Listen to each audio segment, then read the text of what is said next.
శ్రీమద్ శంకరాచార్య విరచిత ప్రబోధ సుధాకరం 204వ శ్లోకం సగుణ నిర్గుణ బ్రహ్మముల యొక్క ఐక్య ప్రకరణం. తస్మోపి శక్తిర్న మిత్రం నాప్యుదాసీనః నిహరిః సన్నార్గస్తః సఫలః శాఖీవ యథునాథః.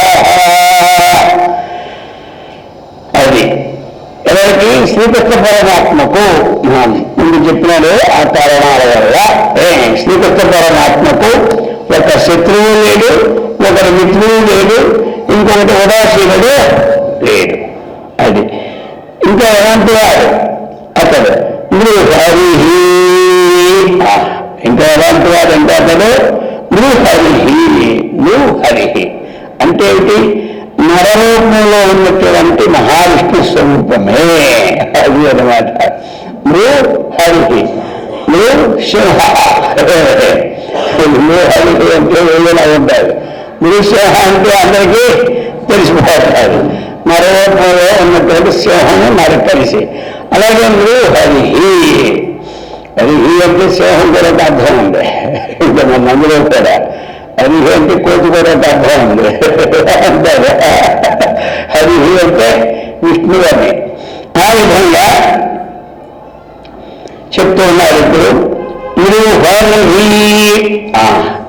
అతడు మనుషునిగా అవతరించినటువంటి విష్ణు స్వరూపం. అది యదునాథ. ఆ విష్ణు అయినటువంటి వారే శ్రీకృష్ణుడు. నారాయణాంశ సంభూతుడు ఎవరో? శ్రీకృష్ణ పరమాత్మ. అది చెప్తుంది నృహరి శ్రీకృష్ణ. అది యదునాథ అంటారు శ్రీకృష్ణుడు అన్నమాట. ఇంకా సన్మార్గస్థ. సన్మార్గస్థుడు అంటే ఇక్కడ సన్మార్గస్థ సఫల సాక్షివ. అది దృష్టాంతం అన్నమాట. ఈ పై చెప్పిన లక్షణాలకి తస్మాత్ మా శత్రు మా మిత్ర మాపి ఉదాసీన. ఇక్కడ ఉదాసీనుడు కాదు, అర్థం తీసుకోవాలా. అలాగే మిత్రుడు కాదు, ఇంకా ఎవరు శత్రువు కాదు. ఆ ప్రకారముగా ఇక ఇరవై ఎక్కడు వీటికి అన్వయం ఎక్కడొచ్చింది అది కావాలి. అందుకు ఉదాహరణ ఇచ్చారు. సఫల సాక్షీయురా. ఇప్పుడు సన్మార్గస్థ. సన్మార్గే ఏమి స్థ అంటే సన్మార్గులు అందరూ కూడా ఇక్కడ రెండు అర్థాలు. మార్గంలో గమన చేసిన వాడు అది మార్గం. మార్గంలో గమన చేసేవాడు ఒకటి. సన్మార్గుడు అంటే గమన బుద్ధి కలవాలని ఒకటి. సరే ఎవరైతే మనకి ఎవరైనా కలలేదు. ఈ ప్రకారం ఒక మంచి ప్రయాణం పోతూ ఉన్నారు. ప్రయాణం పోతూ పోతూ పోతూ ఉంటుంటే మా నుంచి ఎండ మహా తీవ్రంగా ఉంది. మళ్ళీ తెల్లవారు చేసి ప్రయాణం చేస్తారు దూరభారం ఉన్నవాళ్ళు. ఇంకా వాళ్ళకి ఎక్కడైనా ఏదైనా అటు ఇటు ఒక ఏర్పరిస్తే ఉన్నదానికి ఎండలో కూర్చోడానికి మా బస్ స్టాండ్కి వేస్తారు షెడ్లో. అది షెడ్ అంటే కూర్చుంటారు. షెడ్ లేకపోతే ఏం చేస్తారు? ఒక చెట్టు కింద కూర్చుంటారు. ఇది అనమాట. అది చెప్తున్నారు ఇక్కడ. ఇది కూడా ఎలాగంటే మార్గంలో నడుస్తున్నటువంటి వాళ్ళకి చెట్టు ఏ విధంగా ఉంటుందో సఫల అవి నడిచే మార్గంలో ఉన్నటువంటి పనులు అందరూ వినొచ్చు. అదేంటి కదా ఇక్కడ మనం వేసిన చెట్లు అయితే తినకూడదు. అక్కడనే అందరూ కూడా అవి దానికోసం వేస్తుంటారు. వచ్చేవాళ్ళ దగ్గర ఆకలిస్తే పండ్లు కూడా తినిపోతారనే మార్గంలో చెట్లు వేస్తారు. సరే, అది ముఖ్యంగా ఏమిటి? వాటికి వేగిస్తుంది. ఎవరికి? బాటసారులు అంటే అర్థమవుతుంది. మార్గస్తుల కన్నా బాటసారులు ఎవరితో ఉన్నరికి ఏమవుతుంది? చక్కగా ఆశ్రమిస్తారు. అందులో శత్రువుకి నేరిచ్చి ఏమంట మిత్రుడికి నేరవకుండా మహానదు. కొంతమంది చెట్టు కింద కూర్చొని తన్నింటి వాసాలు లెక్కెట్టారంతా చూశారు కదా, ఆ చెట్టుకే 2 తిట్లు తిట్టిపోతారు.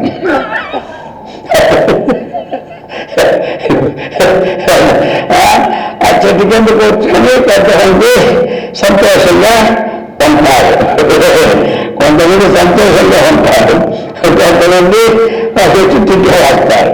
ఇప్పుడు అది ఏం చేస్తే తిట్టే అది చిత్రుగా భావించి మీకు నీడైనా అందరూ సంతోషించేవారికి మీరు ఇంకా నా దగ్గరికి వచ్చి కూర్చో అందరూ.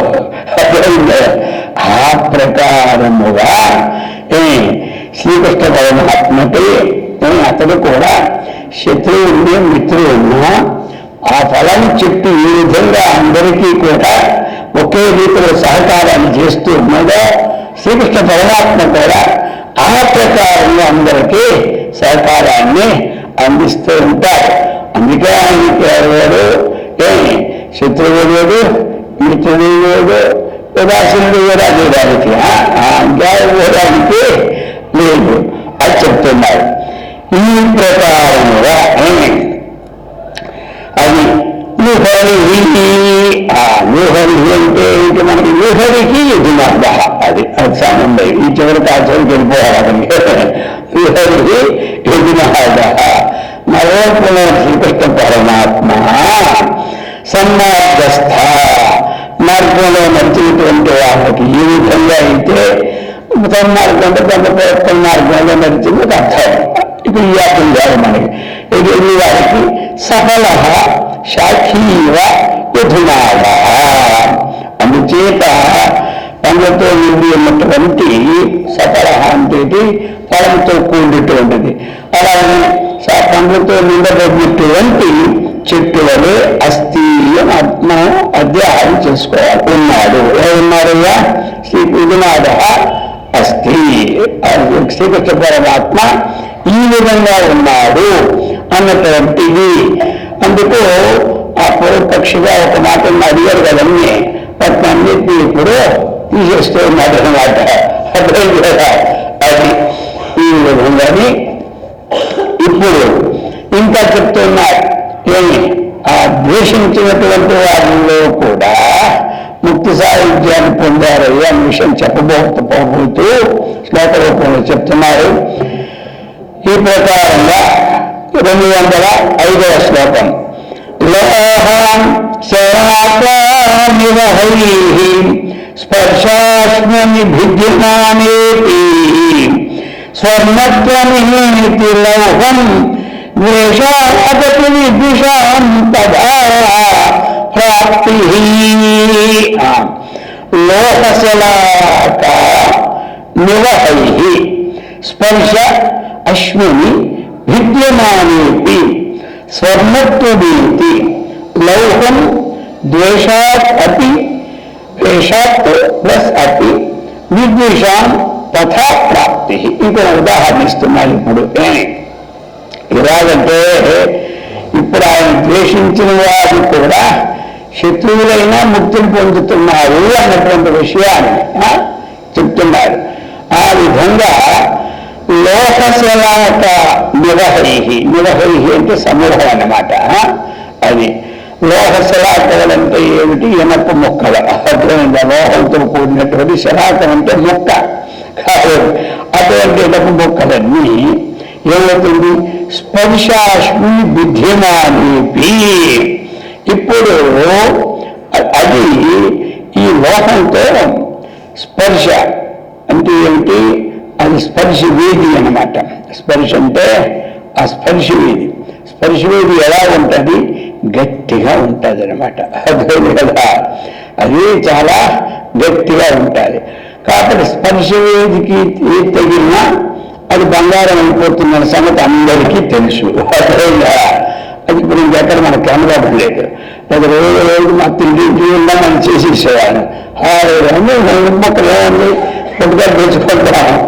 రోజు 100 కిలోలు తెచ్చుకొని అనుకోవా తెలియకుండా ఇంటి పెట్టి రాత్రి పెట్టి మొత్తం బంగారం అయిపోయింది. బంగారు దారాలు, బంగారు తలుపులు, మొత్తం ఏది కాలంతా బంగారం అయిపోద్ది. అది చేత అది అలాంటి ఏమి స్పర్శ స్పర్శవేది. ఇక్కడ ఎందుకు చెప్తున్నారు అంటే ఆ స్పర్శవేదిని ఇప్పుడు అంత ఉందనుకోండి, దాన్ని 4 ముక్కలు చేస్తే నలుగురు పంచుకోవచ్చు. అదేంటి కదా, మనందరూ ఒకే మొక్క పెట్టి ఇవేది పెట్టుకుంటే కూర్చొని ఒక మొక్క పట్టుకోవాలంటే అప్పుడేంటి ఈ లోహంతో ఒకవేళ ఇది దాన్ని మొక్కలు చేసిన దేన్ని ఆ స్పర్శాన్ని 4 అభివృద్ధిని ఈ యొక్క లోహదాంతో అంటే దాంతో ముక్కలు చేస్తే కొడుతుంటారు. కొడుతూ ఉంటుంటే మన విషయంలో పిల్లలు కొంత అడగం వస్తుంది, దెబ్బతిన్నడికి నొప్పి పెట్టుకుంటారు, అర్థం కదా, నొప్పి పెట్టుకుంటారు. అలాగనే ఇది కొడుతూ ఉంటుంటే ఆ తగిలిసిన కల్లా కొట్టడానికి ఇవన్నీ కూడా బంగారం అయిపోతున్నాయి అన్నమాట.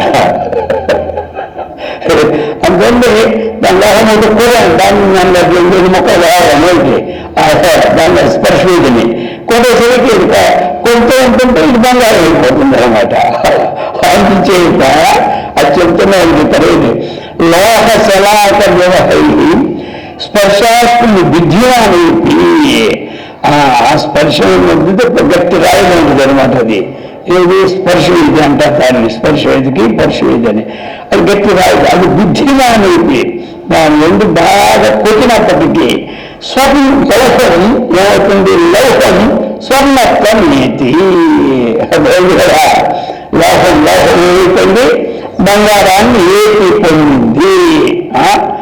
ఇది లోహం. లోహం అంటే ఇది ఇనపక్కల మొట్టమొదటి చర్యలు లోహ శలాకనవహై స్పర్శాస్మని విద్యమా అనేపి ఇది మొదటి చరణం అయిపోయింది. ఇదంతా ఒకటే. కాబట్టి ఇప్పుడు లౌహం స్వర్ణత్వమేతి, ఆ లోహం ఏమైపోయింది, స్వర్ణత్వం. అలాగే ద్వేషాదపి విద్వేషాం అంటే తథా ఆ ప్రకారముగా ద్వేషాదపి ఏమి విద్ధి ప్రాప్తి. అది ఆ ద్వేషంతో ఉన్నవాడు కూడా, ఈయనేందు ద్వేషంతో ఉన్నవాడు కూడా ఏమైపోతున్నాడు, అతడు కూడా ప్రాప్తి ఈయన యొక్క సన్నిధానాన్ని చేరిపోతున్నాడు. అతడు కూడా ఏమైపోతున్నాడు, ఇది సన్నిధానం. ఎలాగంటే కౌశుడు, అలాగనే శిశుపాలుడు, వీళ్ళందరూ దంతవక్తులు, వీళ్ళందరూ ఎప్పుడు ఏమిటి ద్వేషంతోనే ఉన్నారు. ఉండి ఎప్పుడూ శ్రీకృష్ణుని నిందించడమే. నిందించినా సరే తనకు నింద ప్రకారంగా వచ్చినా వాళ్ళ చివరికి ఏమి ఇచ్చాడు, ఆ యొక్క సాయుధ్యముక్తిని ఇచ్చినాడు అనమాట. అర్థమైందా? ఎలాగే మరి నిందించినోడి కంటిగో ఈ స్పర్శవేదిని లోహంతో కొడుతూ ఉంటుంటే, కొట్టారు కదా దీన్ని నేను బంగారం చేస్తానా అని దానికి లేదు. అది దాని గుణం, అది అర్థమైంది కదా, దాని గుణం. అలాగనే ఈ కృష్ణ పరమాత్మకి గుణము కూడా ద్వేషులు తిరగబడిన వాళ్ళని కూడా ముక్తి మార్గానికి పంపిస్తాడయ్యా అని చెప్తున్నాడు. ఇంక నీకు ఎక్కడయ్యా, ఆయనకి రాగం ఉంది, ద్వేషం ఉంది. ద్వేషం ఉన్నాడంటే పగబట్టి సాధిస్తే కదా. మామూలు ఏం సచ్చిందాగా పగబట్టి సాధిస్తూనే ఉంటుంటాడు. వదులుతుందా? వదలదనమాట. అందుచేత ద్వేషబుద్ధి గలవారిని కూడా తరిపించేసేవాడయ్యా ఆయన.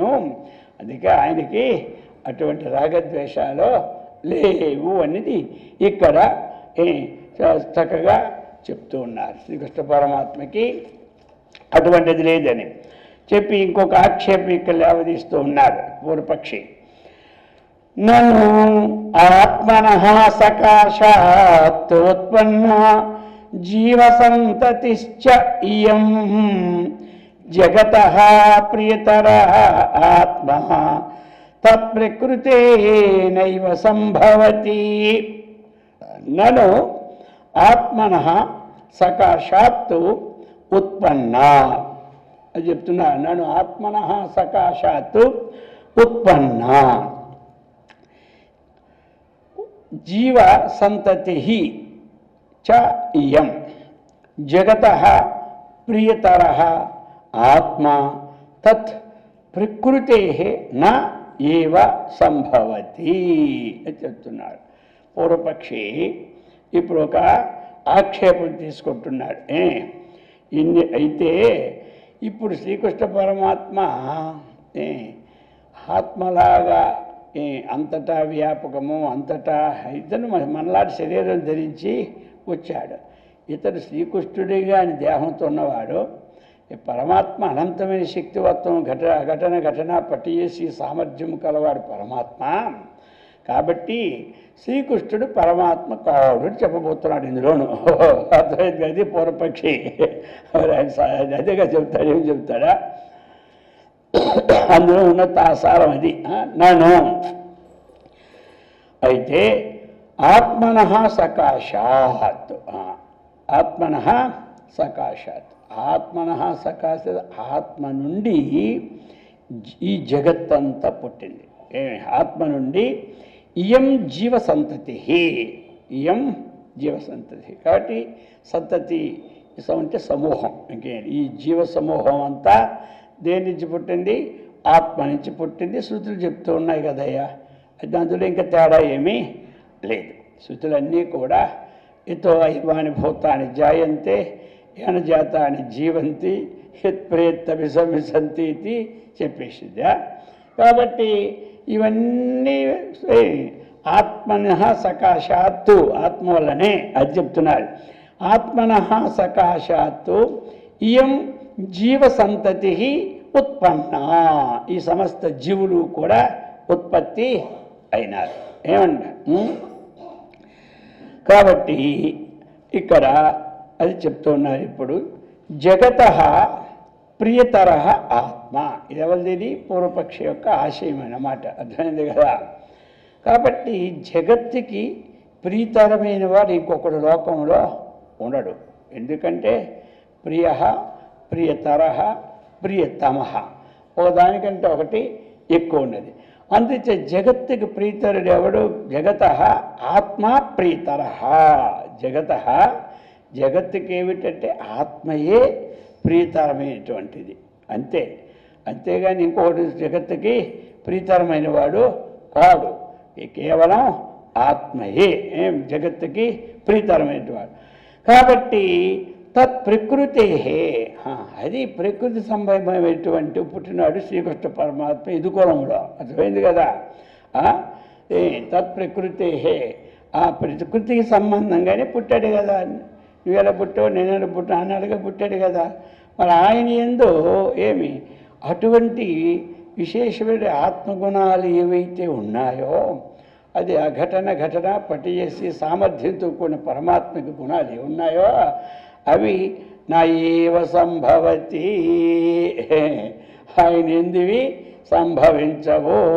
అందుచేత శ్రీకృష్ణుడు అని కానీ శ్రీకృష్ణుడిని పరమాత్మాత్రం కాడని చెప్పు, అది బాగుంటుంది. కానీ ఈ ప్రకృతి సంబంధమైనటువంటి వాడిని పట్టుకొని పరమాత్మ అంటున్నావు, అది సంభవింపదు అని ఎవరు? పూర్వపక్షి యొక్క ఆశయం అన్నమాట. అది అంతే కదా. ఇప్పుడు ఎవరైనా మన సామాన్య మానవుని పరమాత్మ ఒప్పుకుంటాడు, మనము కూడా ఒప్పుకోము. ఆయన పరమాత్మ బావయ్యా, నీకు బుద్ధుడు, నీకు జ్ఞానం లేదు, ఆయన పరమాత్మ, ఆయన సంగతుల్లో మాకు తెలుసు. కాబట్టి ఆయన సంగతి మాకు తెలుసు కాబట్టి ఆయన పరమాత్మ అంటే మనం ఒప్పుకోం కదా. ఎవరు ఒప్పుకుంటారు? తోలపోయాడు, ఆయన పిలిచాడు, ఇతడు పరమాత్మ అని మన ఒకటి చెప్పాడు మనతోనే. ఇప్పుడు మనం ఎంతో నమ్ముతాం. నువ్వు పరమాత్మ, ఆయన పరమాత్మ, పర్వాలేదు పొండి అంటాడు. అంటే అది ఒప్పుకొని పోమన్నాం కాదు. అందుచేత ఆ విధంగా మనకి ఎందుకంటే ఈ ప్రశ్నలు వస్తుంటాయి లోకంలో. ఆ కృష్ణుడు ఏమిటి, ఆయన పరమాత్మ ఏమిటి, రాముడేంటి, ఆయన పరమాత్మ ఏంటి, ఆయన సంగతి మాకు తెలియదా, రామాయణం అంతా ఈ సంగతి మాకు తెలియదా, మహాభాగవతంలో శ్రీకృష్ణ పరమాత్మ పాత్రలు కానీ ఇవన్నీ ఇలాంటి వాళ్ళందరి పరమాత్మ ఎలాగవుతారు అనే ప్రశ్న వస్తే ఇక సమాధానం వస్తుంది. ఇదేం ఆన్సర్ కాదు కదా. ప్రశ్నలు వేయడానికి వేసుకో, తప్పులే. ప్రశ్న వచ్చినప్పుడే అందరికీ వచ్చిన ప్రశ్నే ఇది. ఇప్పుడు కొంతమంది ఆ రాముడు పరమాత్మ కాదంటారు, కృష్ణుడు పరమాత్మ కాదంటారు. ఇప్పుడు ఈ మధ్యన ఆంజనేయుడికి ఎక్కువ విషయమే, కొంత నమ్ముతారు, కొంత నమ్మరు. ఇలా దేవుళ్ళని కొంతమంది అది నువ్వు మామూలు దేవుడు అనాలి, కానీ పరమాత్మ అంటే ఒప్పుకోరు కొంతమంది. అది అందుకని ఇప్పుడు ఈ సగుణ నిర్గుణాలకి ఏకత్వ ప్రతిపాదన, ఐక్యాన్ని ప్రతిపాదన చేస్తున్నాడు ఇది ప్రకరణంలో. అందుకు అన్ని విశేషాలు ఇస్తున్నారు. అయితే ఇప్పుడు సిద్ధాంతి ఇక చెప్పడం మొదలెడతాడు. అర్థమైంది కదా, ఆయనలో ఆ శక్తి గుణాలు ఉన్నాయో లేవో చూడు ఏమి అది అనమాట అని చెప్పి 207వ శ్లోకంలో చెప్తున్నారు. వత్సాహరణావసరే పృథగ్వయోరూపవాసనా భూషాన్ హరి రజమోహం కర్తుం సవత్స గోపాన్ వినిర్మమే స్వస్మాత్. వత్సాహరణావసరే పృథక్ వయోరూపవాసనా భూషాన్ హరి రజ మోహం కర్తుం స వత్స గోపాన్ వినిర్మమే. ఇప్పుడు చెప్తూ ఉన్నారు. ఇప్పుడు మనకి ఏమి ఈ ప్రకారముగా హరిహి, హరిహి అంటే శ్రీకృష్ణుడు. అటువంటి శ్రీకృష్ణ పరమాత్మ ఏం చేస్తూ ఉన్నాడు, ఆయన ఒక్కొక్కసారి పోయాడు ఎక్కడికి, అడవికి. ఆయనకి తెల్లాలేసి ఇంకేం చేయాలి, గోవులన్నీ తోలుకొని పోతారు, దూడలు గోవులు అన్నీ పట్టుకొని పోతూ ఉంటుంటారు అనమాట. ఇక పోయిన తర్వాత పని ఏమిటి, అందరూ ఒకరు పోతారండి, అందరూ కలిసే ఎవరు గోవులు అనుకుంటుంటే గోవులే అర్థమైంది కదా. అందుకని అన్నీ తీసుకొస్తే మంద అంటారనమాట. ఇంకా ఎక్కువైతే సమూహాన్నే అంటారు, మంద అంటారు. ఆవులైతే ఆవుల మంద, గొర్రెలైతే గొర్రెల మంద, ఏనుగులైతే ఏనుగుల మంద. అందుకే ఈ మంద కాయలని పోతారు అందరూ. పోయి ఆడుకుంటూ పోతూ ఉన్నారు. ఇక ఆ సమయంలో బ్రహ్మదేవుడికి ఏమిటి అంటే అనిపించింది అన్నమాట. అర్థమైంది కదా, ఏమిటి కృష్ణుడు, ఈయనకి ఏమైనా ఒక శక్తి ఉందా లేదా, ఈయనకి ఒక సామర్థ్యం ఉందా లేదా, అది కాస్త పరీక్ష చేస్తే కానీ ఈయనలో ఈశ్వరత్వమైనటువంటి శక్తి, ఈశ్వరత్వం అంటే శాసించే శక్తి కానీ, ఘటన నందిని పందిని చేసే శక్తి కానీ, పందిని నంది చేసే పెట్టి శక్తి కానీ ఏమైనా ఈయనలో ఉందా లేదా అని అతడు ఏం చేశాడు అంటే, ఈయన్ని పరీక్ష చేయడానికి వేరే రూపంలో వెళ్ళి, అర్థమైంది కదా, ఇక అది ఇలా కనబడకుండా కాస్త ఉండి ఈ గోవులన్నీ కూడా వీళ్ళు అటు ఇటు కొన్ని గోవులు దూరంగా వెళ్ళేటప్పుడు అవి తీసేసుకొని ఒక దగ్గర దాచేసినాడు. అర్థమైంది కదా, అది చెప్తున్నాడు. వత్సాహరణ వసరే, వత్స అంటే దూడలు, హరణ హవసరే, అది దూడల్ని, హరణం అంటే ఏమిటి, దొంగతనంగా తీసుకుపోవడం, అది అనమాట హరణం. అది అవసరం అంటే ఆ సమయమునందు జరిగిన విషయాన్ని చెబుతున్నానని చెప్పి సిద్ధాంతి పూర్వపక్షికి చెప్తూ ఉన్నాడనమాట. ఈ ప్రకారముగా ఈ కృష్ణుడిని ఆయన ఏంటంటే పరీక్ష చేయాలనే ఉద్దేశ్యం అన్నమాట. ఎవరికి, ఆ యొక్క పరీక్ష 2 విధాలు. పరీక్ష చేసేటప్పుడు ఇతరులకు కూడా వీరికి పరీక్షలు తెలుస్తాయి, పక్కడు కూడా అక్కడ ఉన్న వాళ్ళందరికీ. ఆయన కూడా ఈయన శక్తిమంతుడు అవునా కాదన్న విషయము తెలుస్తుంది. అందుచేత ఆ సమయంలో వత్సాహరణ వసరి, ఆ సృష్టికర్త ఏం చేశాడు బ్రహ్మదేవుడు, అక్కడ కొన్ని లేగదోడలను, మరికొంతమంది ఈ గోపాలు ఉన్నారు కదా, పిల్లలు చిన్నవాళ్ళు, వీళ్ళందరినీ కూడా ఇది తీసుకెళ్ళి ఒక రూమ్లోనే ఎక్కడో పెరేస్తాడు. అర్థమైందా, వీళ్ళు ఒక దగ్గర కూర్చుంటారు, బలరాముడు కృష్ణుడును. అర్థమైంది కదా, వీళ్ళిద్దరు ఒక దగ్గర కూర్చుంటారు. ఇంకా అలాగే ఇప్పుడు వదిలేస్తారు ఆవుల్ని, ఏదో చెట్టు కింద కూర్చొని మాట్లాడుకోవడం, ఏదో పనులు చేసుకుంటారు. కానీ అలా ప్రతి వెనకుండా అసలు పని లేదు కదా. అందుకు ఇక వీళ్ళు ఏదో ఇలా కార్యంలో ఉండేటప్పుడు ఇక ఆయన ఏం చేశాడు, ఇదే మంచిగా ఉందని చెప్పి చక్కగా కొన్ని లేగదూడల్ని, కొన్ని గోవుల్ని, అలా లేగదూడల్ని ఎక్కువ తీసిపోయాడు. అలాగని బాలుడు ఉంటారు చిన్న వాళ్ళందరూ, అందరినీ మొత్తం తీసుకెళ్ళి కొంతమందిని తీసుకెళ్ళి అందరు పడేశాడు, ఎక్కడో దగ్గర దాచాడు. అది అనమాట. అది చెప్తున్నారు. వత్సాహరణావసరే, ఆ సమయములో అజమోహం. ఇప్పుడు ఇక ఏం చేయాలి, ఈయనకు సంగతి ఆయన తెలుసుకున్నాడు. ఇప్పుడు ఒకరు మించిన వాళ్ళొకరు కదా వీళ్ళు. కాబట్టి చిన్నప్పటి నుంచే మహా తేజస్ సంపన్నుడు, రకరకాలైనటువంటి విషయాలను చేసేవాడు శ్రీకృష్ణ పరమాత్మ. రాముడు ఏదో అంతా అయిపోయి సంతనాడేమి, ఆ తర్వాత వివాహం అయిన తర్వాత పోయినాడు అడవికి. ఈయన చిన్నతనం నుంచినే ఈయన యొక్క వ్యవహారాలన్నీ నడిపినాడు. అర్థమైంది కదా. అందుచేత మహా తెలివైన వాడనమాట ఎవరు, కృష్ణుడు. తెలివి ఎక్కడి నుంచి వచ్చిందని కొంతమంది చెప్తారు, వెన్నముద్దలు తిని తిని మేధ పెరిగిపోయింది అట. అర్థమైంది కదా. ఎవరో ఆ వెనలో అంత మాధుర్యం ఉంటుంది, మేధ ఉంటుంది, సున్నితంగా ఉంటుంది, శరీరం మృదువుగా ఉంటుంది, సాహిత్య వర్ణన చెబుతుంటుంటారు. అర్థమైందా. అది ఈ ప్రకారముగా సరే. అప్పుడు అజమోహం, అది అజస్య మోహం అజమోహం. అజహ బ్రహ్మదేవుడు అనమాట. ఆ బ్రహ్మదేవుడిని కూడా ఈ చేసేది బ్రహ్మదేవుడే మాయ గ్రహించేశాడు. ఎవరు, కృష్ణుడు. అయినా సరే గ్రహించి ఏం చేశాడు, వాటిని తీసుకొచ్చే సామర్థ్యం ఉంది. కానీ ఈయన ఎందుకోసం చేశాడో ఈయనకి తెలిపినప్పుడే అది అర్థమవుతుంది. లేకపోతే మొత్తం అవన్నీ ఒక దెబ్బకి ఇక్కడికి రప్పించవచ్చు. సరే ఏది ఉంచాడో అందులో అవే ఉన్నాయి. ఏమంటారు, అవి మనకు కదపొద్దు. ఆయన ఏం పడిపోయాడో ఆ లేగదోడలు కొంతని, అలాగే గోప బాలుని కొంతమందిని తీసుకొని పోయాడు. పోయింది అది అలాగున్నాయి. అలా చెప్పి అజమోహం కర్తం. ఇప్పుడు ఆ బ్రహ్మదేవుడికే మోహాన్ని కలిగించడానికి ప్లాన్ చేశాడు అనమాట. ఈయన ఇలా చేసి పృథగ్వయో రూపవాసన భూషాన్. ఇప్పుడు అందులో పెట్టాడు. ఇందులో ఆయన ఒక బోనోడు ఒక ఇందులో పెట్టేశాడు, గదిలో అనుకోండి. ఆ గదిలో పెట్టేవాడికి ఏమిటి అంటే ఒక్కొక్కడికి 10 ఏళ్ళు ఉండొచ్చు, ఒకడికి 6 ఏళ్ళు ఉండొచ్చు, ఒకటి 15 ఏళ్ళు ఉండొచ్చు. ఒకడేమో ఎరుపు బట్టలు వేసుకోవచ్చు, ఇంకోటి నలుపు బట్టలు వేసుకోవచ్చు, ఇంకోటి తెలుపు బట్టలు వేసుకోవచ్చు. అందరినీ పెట్టుండే రకరకాల. ఇక్కడ ఉన్నామంటే రకరకాల అన్నీ లెక్కేసుకొని ఎన్ని రకాల బట్టలు అవుతాయా, కొన్ని రకాలు అయిపోలేదా. ఒక రకానికి ఒక రకాన్ని సెట్టింగే ఉండదు. అంతా ఒకే రకమైతే నాది నువ్వు కట్టేసావా, నువ్వే కొట్టుకున్నావు అనేస్తారు. అందుకనే ఉండాలి.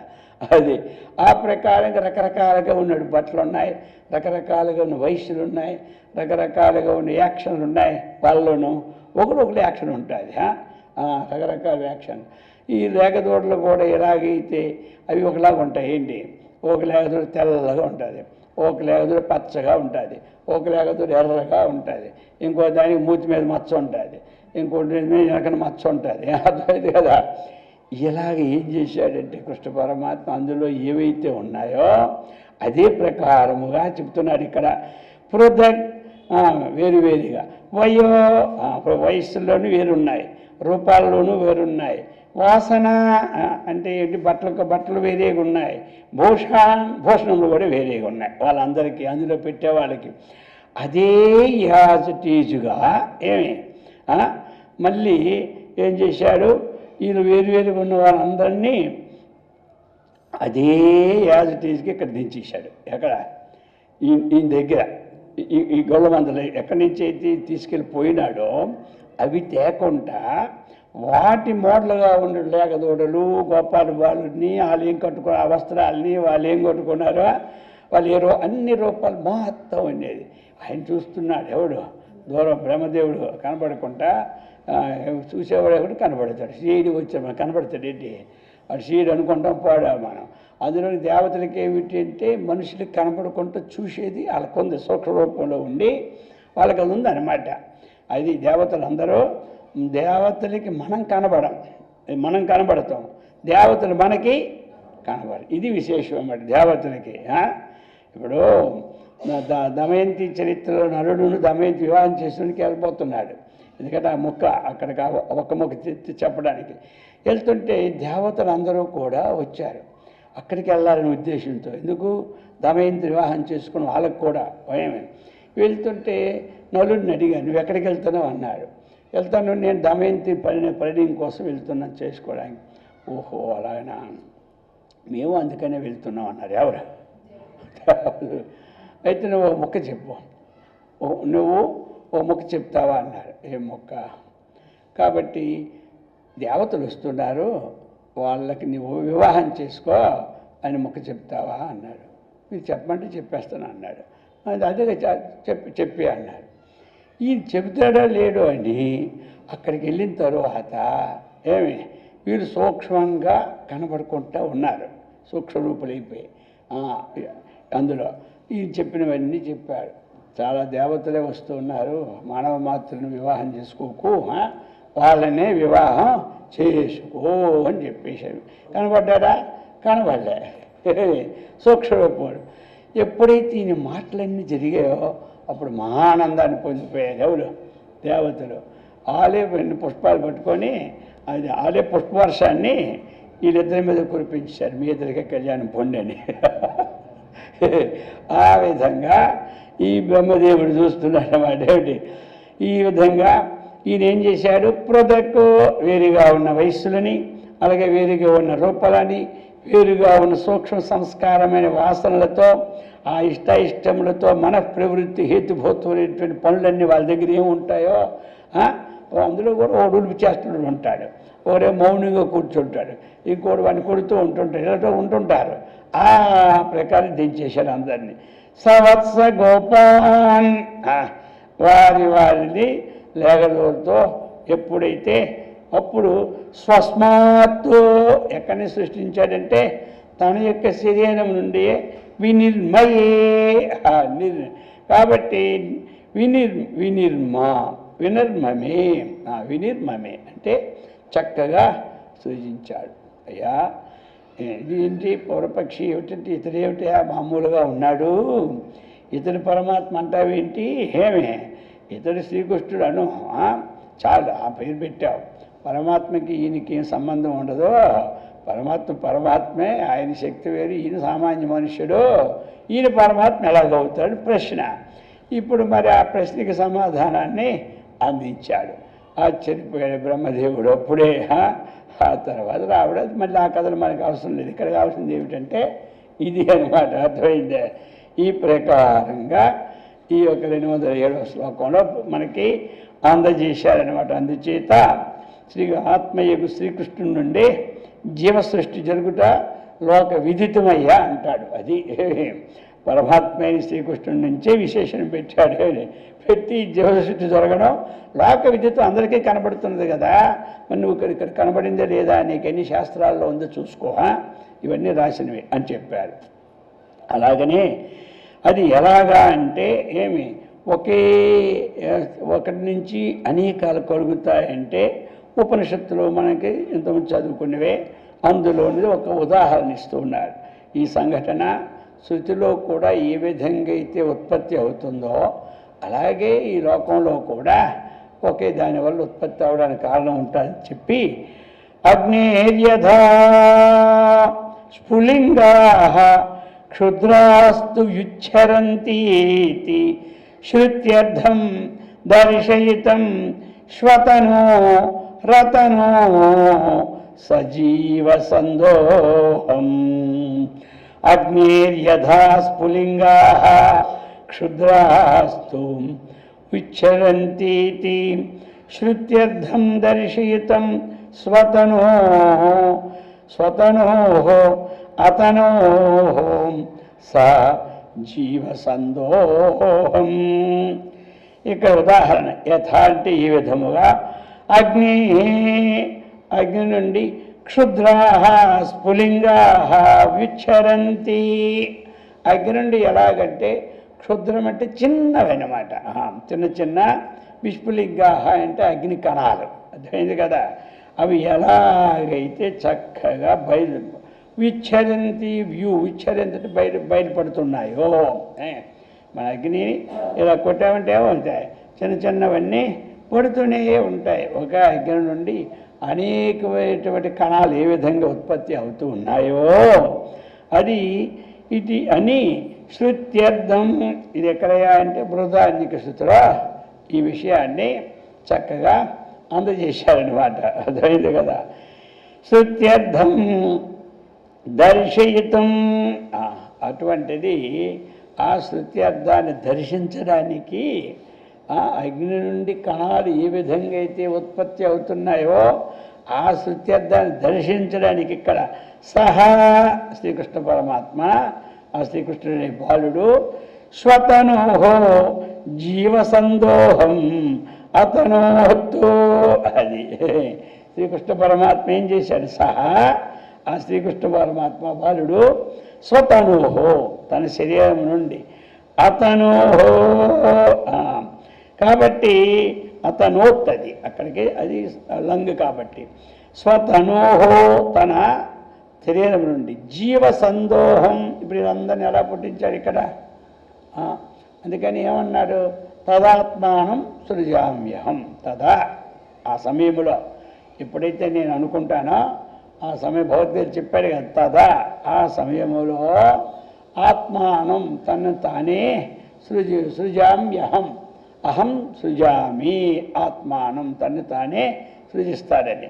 అందుకే ఆ విధంగా ఇక్కడ కూడా సహా ఆ శ్రీకృష్ణ బాలుడు స్వతనోహో తన శరీరం నుండి జీవ సందోహం. ఆ జీవ సందోహం అంటే ఆ బాల గోపంలో ఉన్నటువంటి ఇక గోవత్స రూప జీవరాశులన్నిటినీ అతను సృష్టించాను. దాంతో అప్పుడు బ్రహ్మదేవుడు అనుకున్నాడు, బాబో ఇది సామాన్యుడు కాదు బాబో, కరెక్టే ఇక అన్నటువంటిది తెలిసింది. అందుకని అప్పుడు మరి పూర్వపక్షి కూడా కొంత సమన్వయం దొరకాలి కదా, మనకి సమన్వయం దొరికితే కదా మరి దాన్ని శాంతి అవుతుంది. అంతవరకు ఏమవుతుంది టెన్షన్ అంటే అశాంతి, ఇంకా అర్థం దొరకలేదు అని. ఒక పదానికి పరిశీలన చేసి ఒక పదానికి అర్థం దొరకలేదు అనుకో, అది ఇంకా వాడికి అర్థం దొరికిందాక నిద్ర పట్టదు, అర్థమైంది కదా. అది విశేషమైన మాట. వారికి ఆ పదం ఎక్కడ దాని అర్థం ఏ టెక్స్ట్ దొరుకుతుందో లేకపోతే ఏ డిక్షనరీ దొరుకుతుందో అలాగా ఈ ప్రకారముగా ఏమి చేసి ఇక ఇప్పుడు చెప్తూ ఉన్నారు.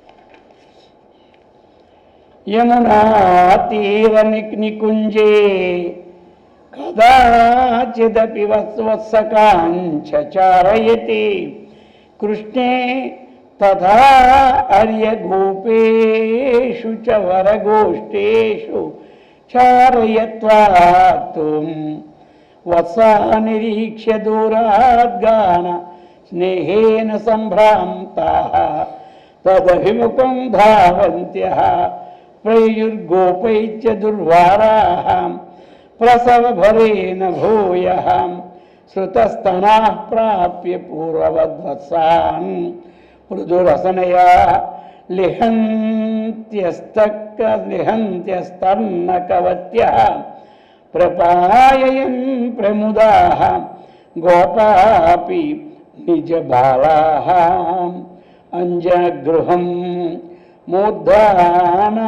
మూర్ధానం ఆఘ్రాయ ఇత్తం అలౌకికలాభస్తేషాం తత్ర క్షణం వవృధే. ఇవన్నీ ఒకే తీరులో ఉన్నాయి కాబట్టి మొత్తం అన్ని గుంపుకి ఇచ్చేసినారు, అర్థమైంది కదా ఇక్కడ. కాబట్టి ఈ విధంగా యమునా తీర నికుంజే కదాచిత్తపి వత్సకాంచ చారయతి కృష్ణే తథా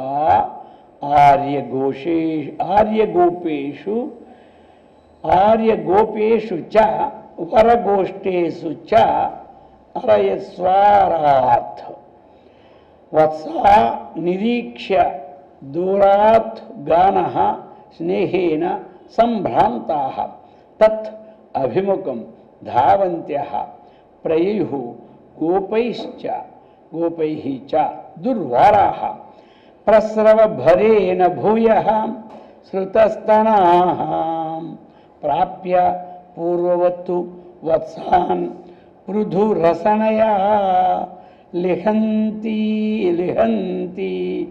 అస్తర్ణ కవత్యః ప్రపాయయన్ ప్రముదా గోపా అపి నిజబాలాంజ గృహం ఊమూర్ధానం ఆగ్రహాయ ఇత్తం అలౌకికలాభః తేషాం తత్క్షణం వవృధే. ఇప్పుడు చెప్తూ ఉన్నారు ఏమిటి అంటే, ఇప్పుడు యమునా తీరంలో ఈ గోవులన్నీ ఉన్నారు. ఇందులో ఏమిటంటే పెద్దవాళ్ళందరూ పెద్ద గోవుల్ని కాస్తుంటారు, ఈ చిన్నపిల్లలందరూ లేగదొండల్ని కాస్తూ ఉంటారు.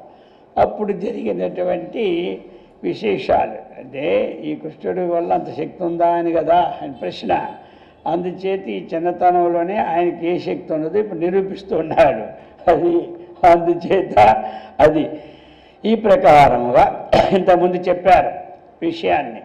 ఇలాగా ఎవరికి ఏ రంగులు ఉన్నాయో, ఈ దూడలో ఎంత వయస్సో అదంతా చెప్పి, అపి అంటే మరియు, చాన్న మరియు వస్తుంది, అపి అంటే మరియు కూడా, ఇవన్నీ అర్థాలన్నమాట. అందుచేత అపి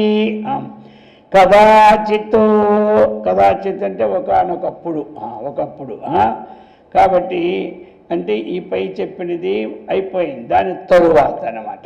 ముందు చెప్పింది ఒక పాయింట్ అయిపోయింది, దాని తర్వాత ఇంకొక సమయంలో ఏమి కదాచిత్ ఒకప్పుడు కృష్ణే, కృష్ణ అంటే బాలకృష్ణుడు. ఇక్కడ బాలకృష్ణుడు యమునా తీర నికుంజే, యమునా తీరం అర్థమైంది కదా, అందులో కుంజం, నికుంజం అంటే పొదలు అన్నమాట. నికుంజం అంటే పొదలు. అటువంటి యమునా తీరములు అంటే యమునా నది గట్టులో అక్కడ మంచి పొదలతో నిండి ఉంటుంది. రకరకాల మనం అంటాం కదా, ఒరే పొదల్లోకి పోకురా అంటాం, అర్థమైంది కదా. పొదల్లో పోతే పావులు ఉంటాయి, లేదా ఏమి ఉంటాయి, నువ్వు లోనక పోకంటాడు పొదల్లో. కానీ అలాగా అంతా పొదలతో నిండిన ఆ స్థలం ఉందనమాట. నికుంజే అంటే ఆ పొదలతో నిండినటువంటి ఆ స్థలం ఉంది. వత్సకాన్ చారయతి, వత్సకాన్ అంటే ఎవరు, వత్స అంటే బిడ్డ అంటే ఇక్కడ వత్స ఎవరు, ఆవు దూడలు అనమాట, అర్థమైంది కదా. అటువంటి ఆవు దూడలను చారయతి, అంటే చరతి అంటే నడుస్తూ వెళ్తూ ఉండడం అనమాట. చక్కగా నడుస్తూ నడిపించుకొని ఇప్పుడు ఏం చేస్తారు, అలాగా ఆ పొదరొడ్డు ఈ పొదరొడ్డు నుంచి అలాగ మొత్తం ఎక్కడెక్కడ గడ్డి ఉంటుందో ఆ గడ్డి వైపు నడిపించుకొని దాన్ని దగ్గర పోతూ ఉంటుంటాం కదా.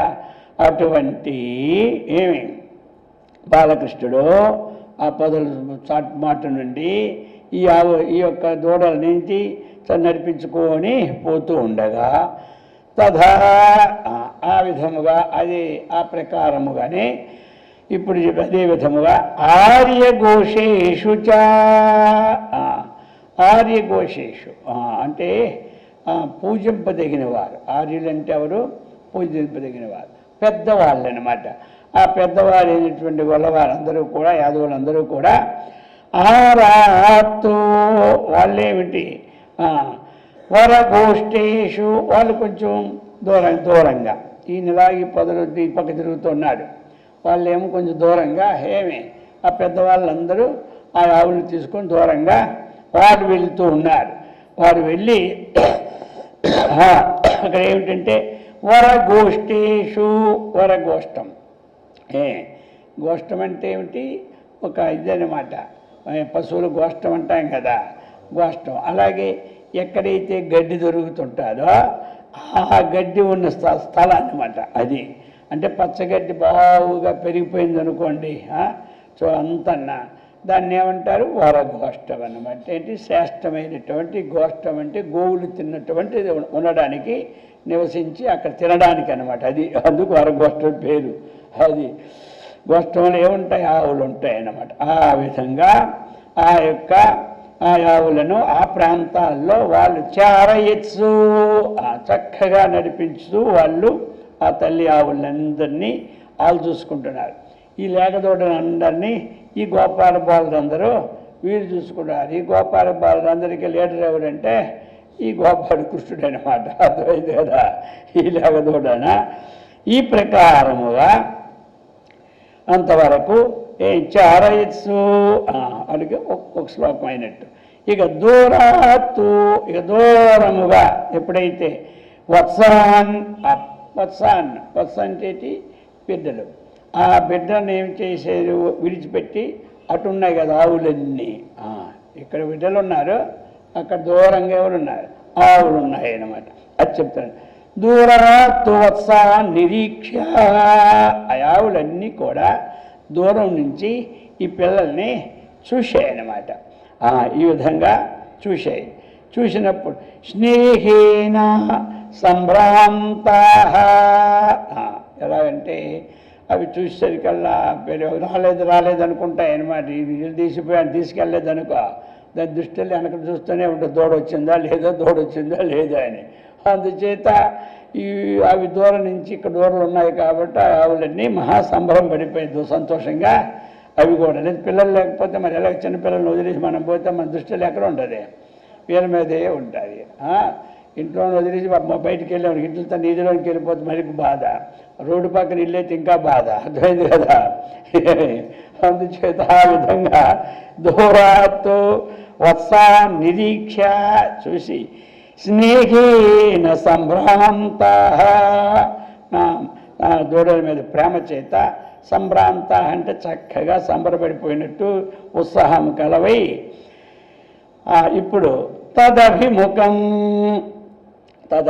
అంటే ఆ గోడల అక్కడ ఆ దూడల యొక్క అభిముఖంగా చక్కగా అవి కూడా రావడానికి ప్రయత్నం చేస్తూ ఉన్నాయి. అయితే చేస్తూ ఉంటుంటే అక్కడ ధావంత్య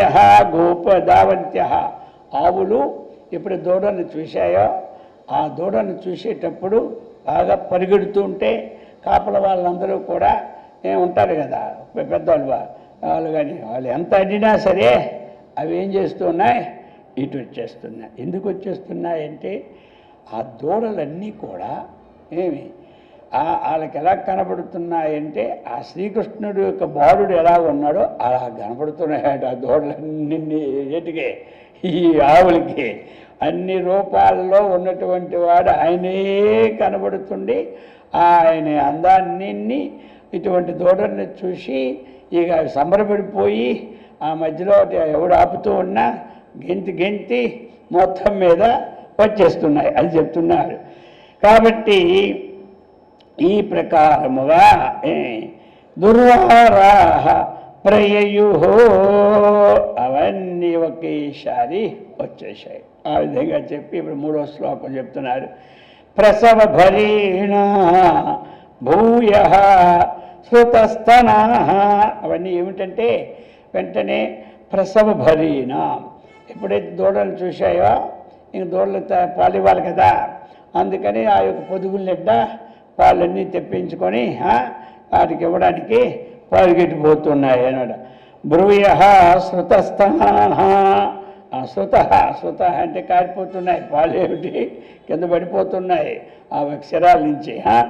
అటువంటి చెప్తున్నారు. తర్ణకవత్యపి, అవన్నీ అప్పుడే పుట్టినటువంటి అవి లేగదూడలుగా కనబడుతున్నాయట. వాటికి అవి పుట్టి అయిపోయినాయి 1 సంవత్సరం 2 సంవత్సరాలు 6 మాసాలు, కానీ వీటికి ఎలా కనబడుతున్నాయి, అప్పుడే పుట్టిన లేగదూడలకు కనబడుతున్నాయి అన్నమాట. అటువంటి ఎందుకంటే చెప్తున్నారు ఆ శ్రీకృష్ణ పరమాత్మ ఈ రూపంలో అన్నీ కనబడుతున్నాయి అన్నమాట. వాటికి ఈ బాలుడిని ఎలాగైతే రోజు తీసుకొచ్చినప్పుడు చూస్తుంటారో ఆవు మేతకి ఇవన్నీ అదే ప్రకారం కనబడుతున్నాయి. చూసుకొని ఇంకా సంతోషము కలుగుతుందన్నమాట. అటువంటి ఆ ప్రకారముగా పృథు రసనతయా, పృథు రసనయా అంటే ఏంటి, పెద్దవైనటువంటి తన నాలుకల ద్వారా లిఖంత్య ప్రముదా, అవి ఏం చేస్తాయి, ఆవులు ఆ నాలుగు ద్వారా వాళ్ళకి ఆ యొక్క దూడలన్నీ నాగుతూనే ఉంటుంటాయి. కాబట్టి అవి చక్కగా ఆ దూడలకు పాలిచ్చి త్రాగించినాయి. గోపాహ, నాలుగవది గోపాహపి, ఈ గొల్లవారందరూ కూడా నిజబాలాన్, నిజబాలాన్ అంటే ఎవరు, కృష్ణునితో ఉన్నటువంటి తమ కుమారులను, పెద్దవాళ్ళందరూ ఉన్నారు కదా, వాళ్ళు కూడా కృష్ణునితో ఉన్న అందరిని చూస్తే అందరూ శ్రీకృష్ణులా కనబడుతున్నారు వారికి. అర్థమైంది కదా ఇప్పుడు. అందుకే అందరూ శ్రీకృష్ణులాగే కనబడుతూ ఉన్నారు. వీళ్ళందరూ కూడా ఎవరిని చూసినా శ్రీకృష్ణులాగే కనబడుతున్నారు వాళ్ళకు కూడా. కాబట్టి గోపాహపి, వాళ్ళందరూ కూడా వాళ్ళందరూ కూడా నిజబాలాన్ అంటే కృష్ణుడితో ఉన్నటువంటి తన కుమారుడు, నిజబాల అంటే తన కుమారుడు. తన కుమారుడు ఎవరితో ఉన్నారు, ఆ కృష్ణుడి చుట్టూ ఎప్పుడు ఉంటారు అటువంటి వారు. మూర్ధానం, వీళ్ళు ఏం చేశారు, ఆ యొక్క కృష్ణ స్వరూపాన్ని చూసి ఎవడు వాళ్ళే వాళ్ళని చక్కగా ప్రేమతో బూర్వద నివిరి చేస్తున్నారే కానీ వాళ్ళ దృష్టి ఎలా ఉన్నది అంటే వాళ్ళకు కుర్రోళ్ళ కనబడుతున్నాడా లేదని కృష్ణుల్లా కనబడుతున్నాడు వాళ్ళందరికీ. అది అంటే ఏమిటి ఇక్కడ, అయ్యా ఆ విధంగా సృష్టిని చేసే కెపాసిటీ అంతా ఆ కృష్ణుల్లోనూ ఉన్నది అనేది బ్రహ్మదేవుడికి ఇప్పుడు తార్కాణంగా గుర్తిస్తూ ఉన్నాడు. ఈ ప్రకారముగా ఇత్తం అంటే ఈ విధముగా తేషాం వారందరికీ కూడా తత్ర అక్కడ క్షణంలో ఏమైంది, వీళ్ళందరికీ అలౌకిక భావా లేక అలౌకిక లాభా, వాళ్ళందరికీ ఈ అలౌకికం ఒకటి, పారమార్థికం ఒకటి. అర్థమైంది కదా. ఈ అలౌకికం అంటే ఏమిటి, లోక సంబంధము కానిటువంటిది. లోక సంబంధమైంది లౌకికం అంటారు. అలౌకికం అంటే లోక సంబంధము కానిటువంటి. అలౌకికం = పారమార్థికం. అర్థమైంది కదా. వాళ్ళకు ఒక క్షణం ఏమిటి అంటే లోకముతో సంబంధపడినటువంటి ఒక దివ్యమైన అనుభూతి కలిగేసిందట. వెళ్ళినట్టు పెద్దవాళ్ళందరికీ వెళ్ళారు కదా, అది చూసి వాళ్ళ దగ్గర నిలబడి వాళ్ళ తలను ఎలా రుద్దుతూ ఉంటే ప్రేమతో వాళ్ళకి ఎలా కనబడింది, ఈ అలౌకికమైన ఆనందం కనబడింది. లోక సంబంధమైన ఆనందము కాదు, ఇది అలౌకికమైన ఆనందం అన్నమాట. అంటే ఈ విధమైనటువంటి ఈ శ్రీకృష్ణ పరమాత్మలో లౌకిక ఆనందాన్ని బయటికి కనబడుతూ ఉన్నా ఆయనలో ఉన్నటువంటిది ఏమిటి, అలౌకికమైన ఆనందమే.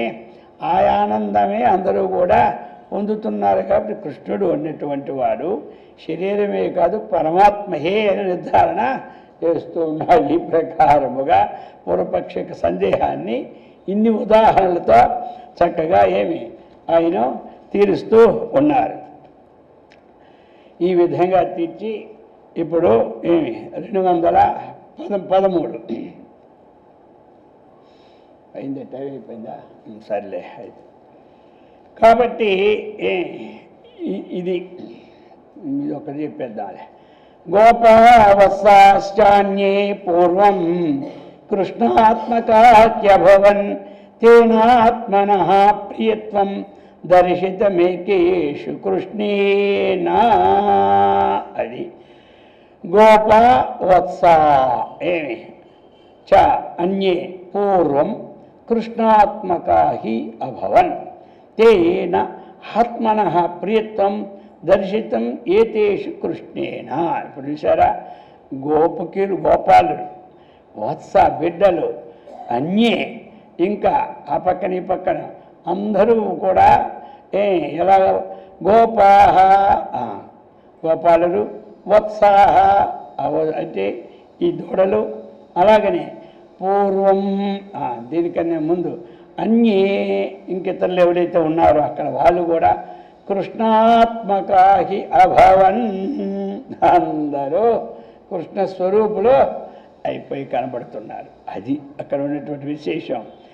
అందుచేత ఈ ప్రకారం తేనా, ఆ కారణము చేత అంటే ఇక్కడ ఏమర్థమైనట్టు మనకి అందరూ చూస్తూ ఉన్నారు, ఎవరు చూసినా అందరూ కృష్ణుల్లాగే కనబడుతూ ఉన్నారు.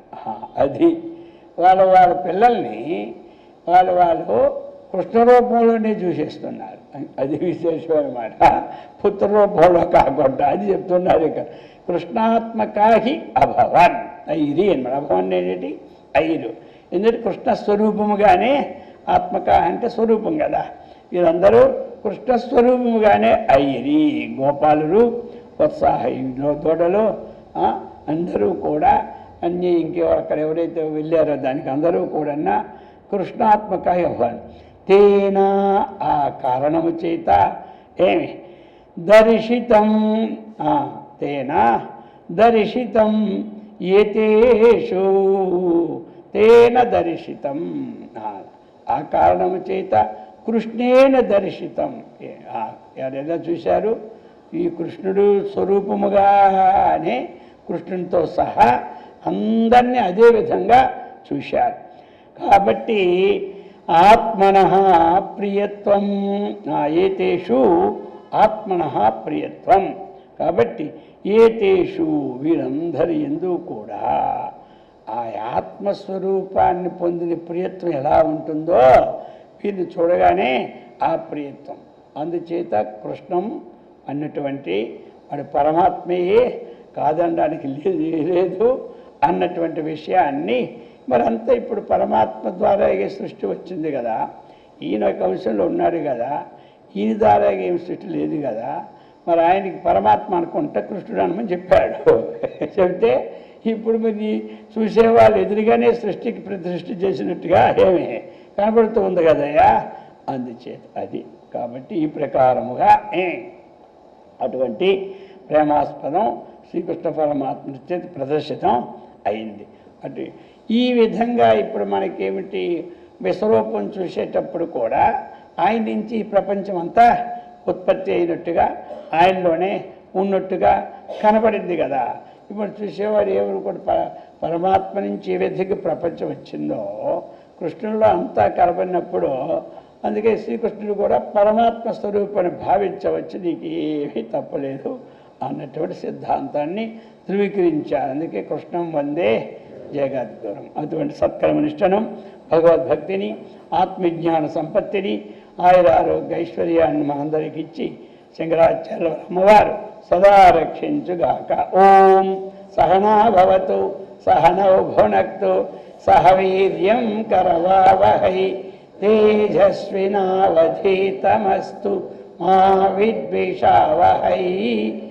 ఓం శాంతి శాంతి శాంతి.